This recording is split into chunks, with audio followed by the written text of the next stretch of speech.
Bonjour et merci de nous retrouver pour notre rendez-vous hebdomadaire autour de Saint Paul. Pendant toute cette année, nous n'avons pas cessé de parler de Saint Paul, comme si Saint et Paul devaient aller de soi. Mais quels sont les éléments qui nous permettent de dire que Paul était un saint, à part la force de l'habitude ?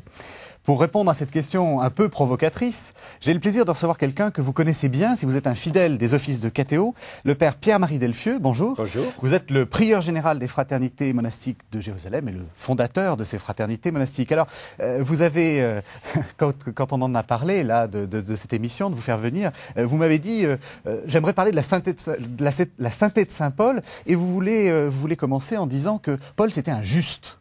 C'est une des causes de la sainteté. Vous instruisez le procès de la sainteté. Oui, en effet. Je me suis toujours posé la question en me disant pourquoi Paul est-il un des plus grands saints de la chrétienté, car en effet, il y a deux fêtes de Saint Paul.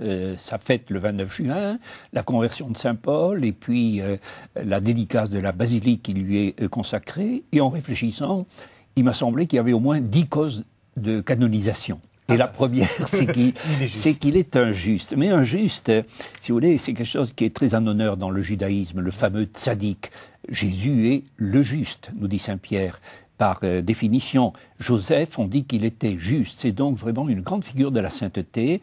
Et d'une certaine manière, Paul, par excellence, est juste. C'est-à-dire, il est zélé, il est fidèle.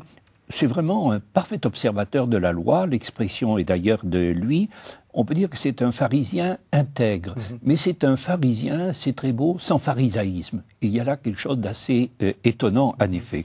Et en ce sens, et il se situe ainsi lui-même, il est irréprochable. Oui, il le dit. J'étais irréprochable au regard de la loi. Il le répète. Oui.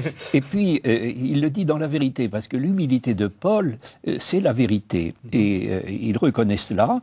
Et d'une certaine manière, il est docteur de la loi, si vous voulez, un petit peu comme Nicodème. Il est pharisien comme honnête et droit comme Gamaliel. Et voilà deux belles références en même temps qui le type et le caractéristique. Et on peut dire que moralement, Paul est un des plus purs qu'on puisse trouver.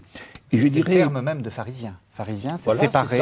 Oui. C'est une idée de pureté. C'est ça. Mais pharisien sans pharisaïsme, c'est-à-dire sans suffisance, avec une sorte d'humble fierté qui est également quelque chose qui caractérise très fort l'apôtre Paul.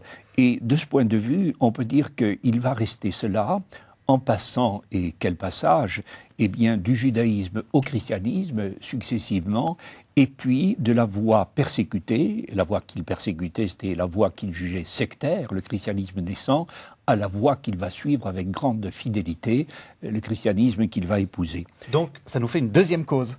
Ça fait une deuxième cause, oui. Et si on lisait les fameuses parénèses, j'emploie un mot un peu compliqué, c'est-à-dire les exhortations morales, vous voyez, qui sont à la fin de ces lettres, ou toutes les lettres que l'on dit également pastorales, eh bien on peut voir combien il invite à cela, quand il dit par exemple, Timothée, garde le dépôt. Voilà la justice, la fidélité, il faut mener le bon combat de la foi, ou bien encore se référer fidèlement à l'écriture, cela revient un petit peu partout. Et d'une certaine manière, eh bien, il nous pousse à vivre dans l'excellence de cette suite du Christ. Et de ce point de vue, je crois vraiment que c'est un tzaddik, c'est un juste. Alors c'est un converti aussi. Oui, c'est un converti. Alors ce qui est intéressant, c'est que les grands convertis sont tous des grands saints. Si vous voulez, Marie-Madeleine, bien sûr, Augustin, François d'Assise, Ignace de Loyola, Thérèse d'Avila elle-même, qui s'est convertie sur le tard, y compris dans le Carmel, et Charles de Foucault. Alors, les convertis touchent toujours. Et Paul, par excellence, c'est le converti. Il est entièrement retourné par le Christ sur le chemin de Damas, et voilà qu'il est dérouté, voilà qu'il est réorienté, et puis qu'il va être en quelque sorte jeté à terre aveuglé, et puis finalement, eh bien, il va être remis en route, réorienté, relevé et tout illuminé. Et il y a là un phénomène tout à fait unique dans l'histoire de la chrétienté, la conversion de Paul, si vous voulez, tous les peintres d'ailleurs ne s'y sont pas trompés, c'est absolument sans comparaison et sans parallèle. Et il dira aussitôt, je lis une référence, sans consulter la chair et le sang, il ne retourne même pas à Jérusalem et il file au désert. Et il va passer 2 ans au désert d'Arabie.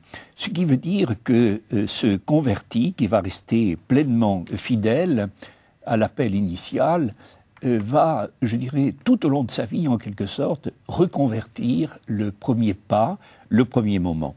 Et il sera fidèle à tous les ordres suivants. et je dirais, il ira partout où l'Église le conduira. C'est un converti dans tous les domaines de son être. Donc un juste et un converti. Merci Père Bernard Delfeu.